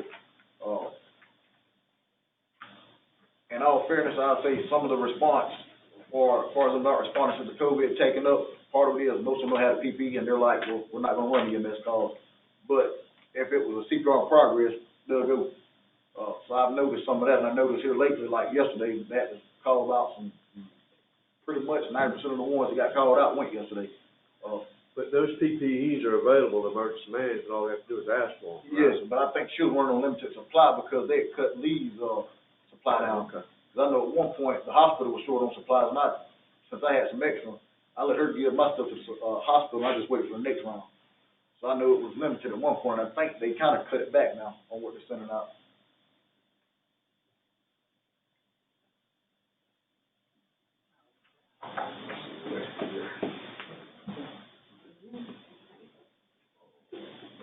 That's pretty much, I think option one would be the best option. Yeah, I was gonna say, I go with that. Let's go ahead and focus on option Yeah. one right now. And yesterday when I talked to Billy, what she said, just now, he feel like he could find, you know what I'm saying? I can make that option number one work. If you can make option one work, I think it's good. And kinda like Commissioner Moore said, we gotta, and I know at some point we're gonna talk to the volunteers. Yeah, we're not, yeah. Looking at this list, most of y'all know, some of it in your district, ain't that many people.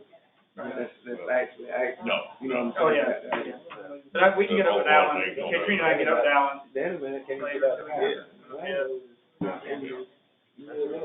Kind of, Well, Commissioner Walter's got a meeting after this. I'm sorry, what you say? I said, we can get up with Alan after this, I know Commissioner Walter's got a meeting at 11. Okay. I got two more folks that are. Okay. Thank you, Alan. I appreciate y'all. That'll be, all right, appreciate that. Thank you, Chief. thank you. All righty.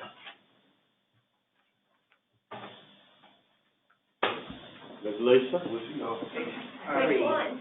Which one now? Excuse me. Let's go with the tax collector. Excuse me. Okay, I know saying that at the You can stand, sit but I it all. can't You see can it. sit right there. We'll let you sit. You can sit in the big chair. Oh, You have no legal no, way. it put me a step up there. All right, let's find what page you're on. Oh, yeah. What page? Page 3. 3? Oh, 10:04. About middle of the About page. halfway down. Yeah. Okay. Okay.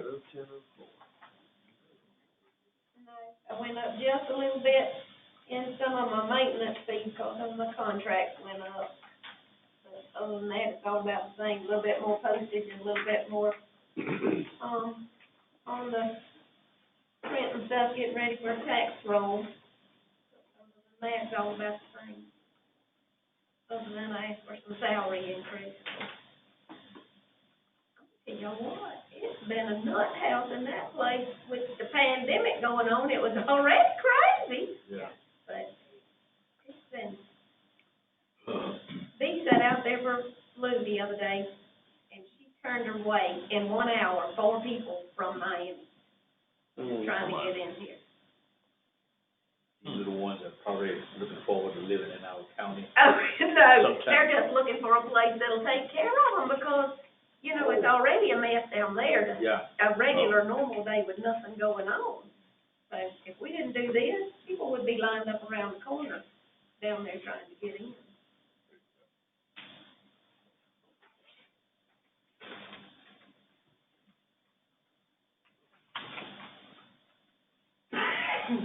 So pretty much, I mean, it's really not a lot of change other than statutory changes on your budget. Yeah. The budget's doing, I mean, there's the contracts for the tax roll stuff.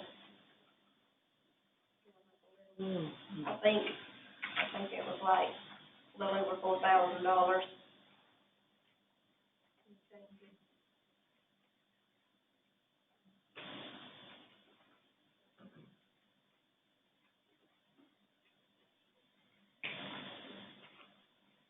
Anybody got any questions, see anything that they want, it all looks pretty, pretty level. Well, the license, All right. that was easy, wasn't it? That was easy. You go back to the call chair now. See how to see you, you know, you called in, You have to bring your own color. If Billy turned his computer around, y'all could see. You just need to bring your fellow with you. That's right. Don't think I don't have one to sit on. Lisa, thank you very much. Thank y'all, I Thank you. appreciate y'all, what y'all do to help us out. We appreciate you guys. Now, Ms. And Lisa. next Lisa, next young Lisa. Now, another Lisa. Can we, I just wanted you to see these things here, can we pass these? These are one each, and then this one is my last one, and it's spoken for. Okay. But I just wanted to show them on page 6. She's on page 6, it's one line One of item, the it's little just things one. we've been doing. We transfer. Yeah, 28, there's just one line there towards But the bottom. this just shows you how they use that money we transfer. Where's that, what was that number again? 28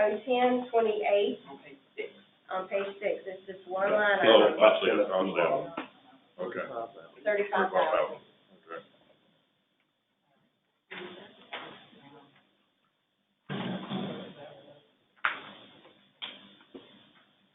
Pass these up too? I'm sorry. Just to show them, it was just more of to show them what we. Pass? Oh, pass Yeah. around? That Okay. one's spoken for, All right, here. the last one I've Okay, got. y'all can pass them around, that's. Okay. Just a little something we've been trying to do. Are you ready for me? Yes, ma'am. Sure. Well, good morning, all of you. Good morning. I know most of you, but I'm here, Rosa retired 4:30, and I became director of the senior center.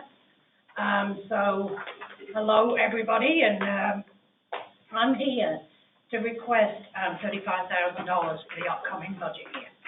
I know funds are stretched everywhere, but I am here just to give you an idea of where we are as a senior center. Our funding from the United Way has been reduced by $15,000 this year. We normally get 18,000 plus.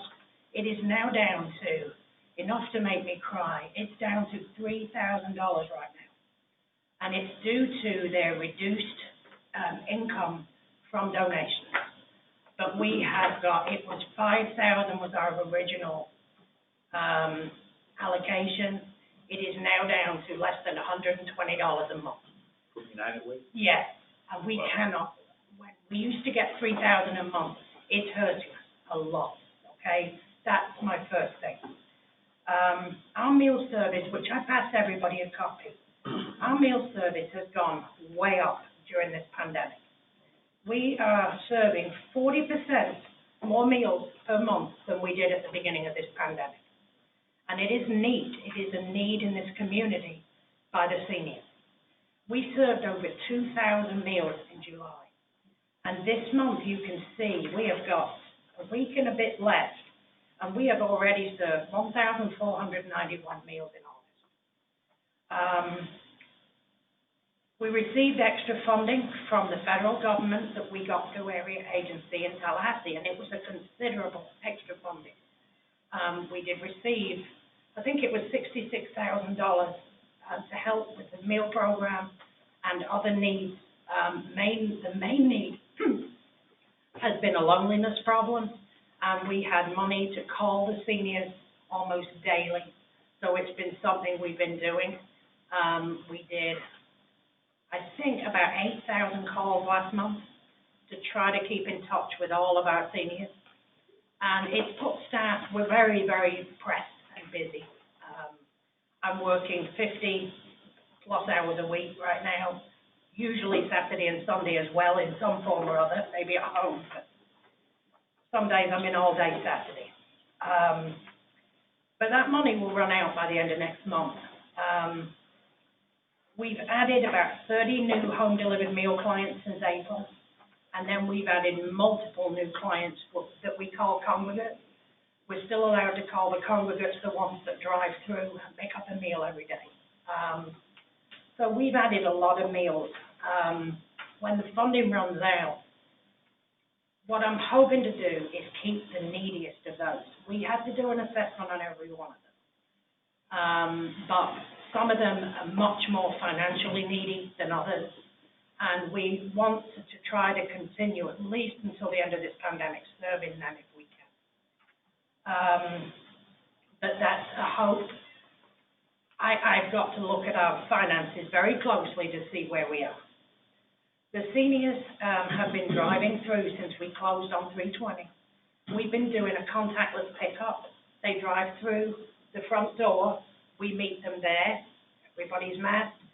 They leave their window open, we put their meal in the car. There's no signature needed right now. So we're not passing pens back and forwards and paper. We ask them if they need a meal the next day, and it's been working very, very well. They drive on. A lot of them use it as social time. They usually come. We serve about 11:45. A lot of them are there at 10:30, starting to line up around the circle. And we've actually had some issues where we had to go out there and ask them to pull in down the side because they were out blocking the road. Okay, it's been busy. And Greenville, the cook has been cooking meals. They get them packed out by 10:30. She heads to Greenville, does the home delivered, and then's been meeting the seniors at the new senior center. After the park closed, we had to move and meet them at the senior center and hand out meals for those that can make it there. Those who can't make it for meals, Second Harvest, material aid, and other food giveaways, which we have been blessed with, and I will not lie. Every food bank around here, if they have leftovers, have been bringing it to us. And we have been making sure that all of our clients get whatever we get. We've had trays of eggs. We've had 900 pounds of butter. And they have enjoyed this stuff. I mean, it's been a blessing for most of them. I am certain some of you know people who've received stuff from us. I applied for a PPP loan the minute they came out, and we did receive it, thanks to the board. They all signed and approved it. But that money, we wouldn't have made it without it, and I'm not here to try to be dramatic. We would not have made it through. Our finances have been in a devastating position for several years, and I know where a lot of that comes from, and I don't know if I should say what our big problem is, but we're losing right now about $60,000 a year. And I'm trying to find how we can trim back to keep some of the services, but the main one is Medicaid. I don't think we can continue to afford to provide home services. I don't see how we can do it because it does not pay our costs. And it's sad, but I don't know if another company, they would have to pick it up here. And I don't know how to go on from there. Hoping to have a board meeting next month. It's not been able to happen since I've been director because of this. I've been trying to email, but I've been busy anyway. We've spent a lot of extra money on leave this year so far. The new legislation provided for 2 weeks of COVID sick leave for every employee, that we had to provide extra on top of our already, our leave that we already have. And so far this year, I've given out 411 hours of COVID sick. Leave hours this year total so far, 2,929.75 hours in leave. That's a lot of leave that we paid out for things that we cannot claim back. We cannot claim services. It hurts, okay? Some workers had vastly reduced hours for a while at the beginning of the pandemic. And I paid 2,360 hours out of our PPP money to make up checks for those who did not have enough work because a lot of the clients didn't want them there. Because of COVID, they did not want their worker coming. And I did not want them to lose their check. So once the PPP money came through, I was able to pay them their normal salary for their reduced hours. And we worked it through the staff so that they could all get a little bit of that and share the workload out. I made it fair. There was a formula to it, which has been clear. Our Emergency Home Energy Assistance Program, you must have all heard of EHEAP. We had 2 cases in June. July we had 5, 9 in August so far of emergency payments for electricity. Madison we have a problem right now financially, and I know it's out there. We purchased multiple fans much earlier than usual this year. This money is from donations. We had some in the bank. I did purchase them, and they've been given out. They were given out within 2 weeks. It's been a hot year. But we had some that were not our clients, and we gave them a fan because they were in need. So July, we gave out this little plastic pack that I passed around, and that's the last one I have, which is somebody has asked for. I purchased 800 crayons. We bagged them up into 100 bags, 8 colors in each. There were 59 puzzles, coloring pages, just fun sayings, and we bundled those up with a ring in the corner to hold them together. I got the little plastic packs really cheap on Quill. They each got those and a senior pen, and we gave those out, and they were well received. They really enjoyed those. The seniors are bored.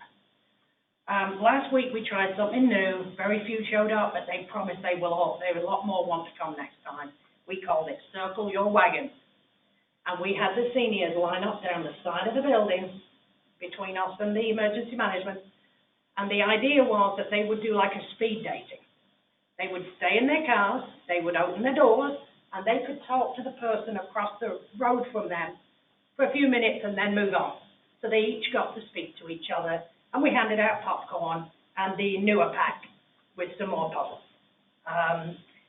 We're trying to do something else, which is a historic tour caravan. We had a new map made when I was at the Chamber of Commerce for the historic homes, and the seniors liked the idea of driving around in a caravan and going to see the homes and take in the brochure with them so that they can learn a little bit about the homes in that. Just an idea to get them out and about. Increased cost of PPE, you must all know that here. We used to buy 1,000 nitrile gloves for $49.95. I managed to find some yesterday for $135, and that was cheap because we've been paying $180 for every pack of gloves. And it is a problem. Our cost, food, everything is way up. So I respectfully ask that you please consider not reducing our funding next year. The seniors would appreciate it. We will work with you. If you have ideas, please tell me. Anything I can do to help here, I want to do. So, any questions? I don't have a question, Ms. Lacey, but I want to thank you for what you're doing, and our seniors are very important. Yes. Very important, and they're limited in their finances, they're limited in so many ways that if we don't provide for them, they're going to get lacking. I do want to publicly thank you for what your staff does. Yeah, they're working hard. So I can tell, we can tell in your voice I have a passion. Yeah, thank you. I was trying to come up with a word, but we can tell in your voice, and it is a very, very important part of our community. Thank you. Thank you, Lisa. No questions? No questions. Thank you for all you do. Thank you. Thank you very, very much. And We have appreciated we will get your through help. this thing. We will. We will. And I think we'll all come through stronger, because I really think we'll all appreciate each other more when it's done. Like I said earlier, we had someone in here, and one thing that COVID has done is taught us to do things differently. Yeah. And we were comfortable in doing it the old way, and we've had to adjust. Yeah. But we are ready to open when Elder Affairs gives some indication that it's safe. Right now, no. Yeah, okay, thank you. Thank you very, very much.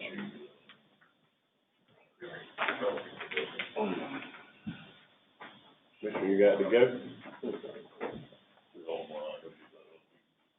All right.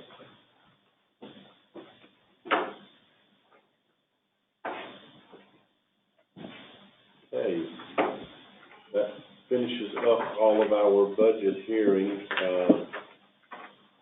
Shirley, do you have anything to talk about? Okay, Trina? Billy? Yeah, one thing to mention, as far as she's concerned, I know tomorrow we have meetings with DSI. Is that right? Is that tomorrow? That may be another place that money can go to help out, is, you know, she has a ton of, I was gonna say, she has a ton of, not overtime, but hours lost, you know what I mean? Directly tied to COVID, so. Yeah, I've been reading that letter that, Sherman sent out, what other counties are doing, and that's bill. I saw a really good presentation about what Leon County's doing now. Again, Leon County is, we were talking yesterday, they're 20 times bigger than we are, so I'm expecting that they got $60 million rather than $3 million. Just to be honest with you, I printed out Leon's plan and Wakulla's plan. I know you had sent out an email asking us to. What they did was kind of by percentages. Yeah. You know, and it's really neat, and it's just something to think about, you know, like this percentage is gonna go to help this percentage is gonna go to help that. I'll just say this, go ahead and tomorrow before we go in, the reimbursement to the county, that would be great, let's do that first. I'll take that one first. Take care of your base. Yeah, let me do that one. But now, there was another one that came out that had to do with, like she mentioned, with citizens who had problems with like utilities and There's that a lot of that stuff. kind of There's stuff a lot going of on. that that's out there that's available. We And just need to be able to get that message out. That's the agreement too that y'all had just signed. Right. Last meeting, that SHIP's gonna be. SHIP's gonna be doing Right, that, and but we've we got just, links on our website to the applications that people can Yeah. fill out. And I've also got paper applications up in the office, and we can take some out to them if they wanna be able to provide them for people as well. I know John at the town of Lee had specifically asked that question there about a month or so ago before that SHIP agreement came out, and I tell you something that would be helpful too to some people, so you know, there's a stay on evictions, we're not gonna do evictions, they're coming in like gangbuster, they're like getting tons of evictions, but we can't even hear them in court. In Orange County, they're doing some eviction relief stuff, where I'm not sure if they're paying that money to the renter and the renter's paying their rent, or they're paying that person's rent. But, so, you know, you think about your people that are here that have rental properties, and Jimmy Reagan was a big one, you know, he's got a lot of evictions out there, people just aren't paying. Yeah, but he has other income streams. There are some people whose sole income relies on renting properties, and those people are hurting, you know what I mean? And it's gotten to the point that I've been advising those people to offer the people money rather than file for an eviction. Just offer them that money you're gonna file for the eviction to get them to move out. Because the eviction process isn't happening. Yeah, but those people know they can't do anything to them, so they're not moving out and they're not paying. There's some of them, that's how they base their payments on their properties. They were renting them to pass through to make their payments. So So those people are hurting. So, I mean, that's just another place to look at that, you know, I saw Orange County doing that. When we started meeting with DSI, you know, I get tons of calls. I got a guy calling me every single month. Are you doing evictions yet? Are you doing evictions yet? Every single month. Because his sole income is rental property. wow. So, do we have kind of based on all of our budget presentations, do we kind of have a We got a little bit of homework from idea? Katrina, but I think that 140 in Fund 10, like there's the landfill that we can increase. At the top, there's Ms. Lawrence about the hospitals, decreasing their expenditure. The library, man, I keep saying hospital. Oh, I said that twice for her. So, the hospital, you know, we still have to work on them too, you know, they still will come in, and we'll have the hospital come in too, so there's some work there. I'm gonna talk to Rick about the building permit revenue. I'm also gonna talk to Lisa about, across the hall, Lisa, about their tax collector fee revenue, and see if there may be some adjustments we can do there, because, you know, that's kind of a number that Katrina kind of looks at and goes, well, this will probably be about right, you know what I mean? So there's some of these revenues that can be looked at a little bit, and maybe that can decrease that 140,000 number. And because, I mean, my option to decrease that is taking the revenue from the power line and filling that number. The less money I take there, the more money you have to do something else with. I mean, I mentioned yesterday and asked Billy, and we had just talked about, and this is just a thought. I know it's been an issue with the hospital having outstanding bills that they've just not helped with, not even to get a good faith effort. Is there any way that we can take part of our money that we allocate for the hospital and then actually do a reduction on their bills, so that money goes back into the, and that's a thought. I don't even know that we can legally do that. well, you know, there's some hospital money that we give them that is a referendum sales tax money. Sure. And there's other money that we give them. And that's one of the things that really kind of hurt us, because Katrina and I kind of had forgotten about it, and then we had to put it in here, because when they hired that new doctor, that wasn't in the budget last year. Yeah, So we had to come back and add it, and if you look, it's right here on page 2, I think. I can't remember where it is, but. 511. There you go. So yep, 511-3401. Agency knows those numbers out of thousands of numbers. That's $81,000 and just coming up here in budget that we're paying for that doctor. And the only time, so, you know, we're by their contract, I'm supposed to get their billing. The only time that they had billed money out was in February, and that was a couple $100, right? Like 480. Yeah. So they had no billing on that doctor, and we're just paying for him. You know what I mean? So, I mean, I'm confident they have a plan, but right now COVID's hurting them. But at some point in time, you know, hey, I'd like to see a return, because I don't want us to be out there for another $200,000 when we're already out there for $150,000. Well, you know, last year when I brought it up, and it is some money that we give them that we can take that money there is out that they owe us. Yeah. You know, I know some of us we can't, but it's something that we can. Yes, We there is. looked at it last year. That would be my thoughts. That I would be mean, my thought. it's just a And I mean, that may be one-sided something right that I can get, Tammy and Patrick, whoever's gonna bring with her, and that may be something y'all wanna turn the screws on a little bit, you know, and let her know that, hey, look, we're expecting something back at some point in time. well, we sent a letter. demand letter, and it just, Yeah. Did they ever respond to it? I think They came, they come to a meeting and respond, is that what they did? I yeah, think Tammy said that we'll see what we can do. Yeah, we'll see what we can do. Something like that. we'll see. Hadn't heard anything. It's been a year, and we haven't seen. But you know, it's like I told her, if any of us go around the environment from the bank and don't pay it back, we can't go back around and get no more. No.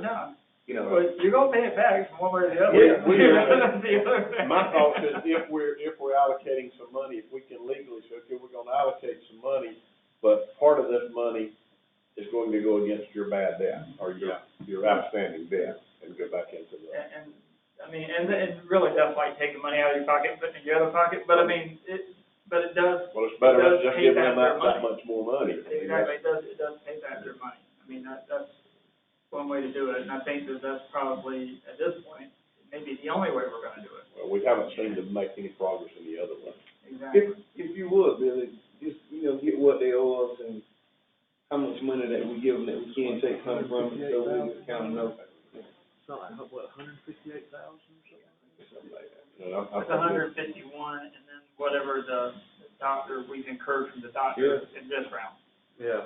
You know, I realize COVID has really stifled that situation. We just gotta start going the other way instead of just getting deeper.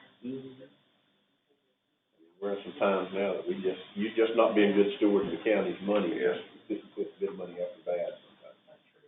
Teacher just brought them up too. Remember, if we decrease what we're giving them, really we're giving them that for indigent care. You know what I mean? So you can look at that two ways. We're giving that to the hospital to cover their losses that they're not getting for indigent care, or we're giving it so citizens can get their bills paid. You know what I'm saying? So there's two ways to look at that, and I mean. I'm not saying take it completely away. Right, just taking some, just taking Start some back. getting a pattern, Oh, yeah, I know, I agree with you. We need to do something, I mean, and maybe if we propose that, they'll say, wait, let's just go ahead and pay it. So it may be better for them to pay it than it is for us to take it out, you know what I mean? Who knows, I don't know how their money works over there.